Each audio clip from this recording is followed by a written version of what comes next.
Labour مسلم forum برطانیہ کے زیر اہتمام عام انتخابات کے حوالے سے مہم کا آغاز برمنگھم مقامی کمیونٹی ہال میں کر دیا گیا۔ اس موقع پر سینئر ممبر برطانوی parliament Khalid Mahmood, Mushtaq Lashari, councillor doctor Shabina Qayyum, councillor Shehla, سابق lord mayor of Birmingham councillor Mahmood Hussain, councillor Basharat Mahmood, شاہد عمران اور دیگر نے برطانوی آمدہ عام انتخابات میں مسلم کمیونٹی کے کردار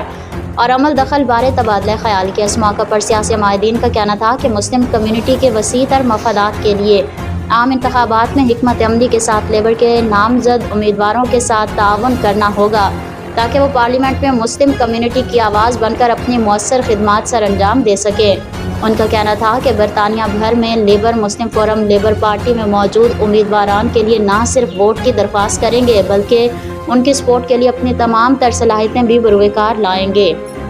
ان کا کہنا تھا کہ جو لوگ محض پاپولر نعروں کی بدولت لیبر پارٹی کی مخالفت کر رہے ہیں ان کا کوئی مستقبل نہیں ہے، اسی لیے مستقبل قریب میں کمیونٹی کے اجتماعی مفادات کے لیے ہمیں لیبر پارٹی کا ساتھ دے کر اس میں موجود اپنے عوامی نمائندوں کے ہاتھ مضبوط کرنا ہوں گے۔ اس موقع پر حلیم، مجاہد حسین، افضل رانا، ساجد بٹ اور دیگر بھی موجود تھے۔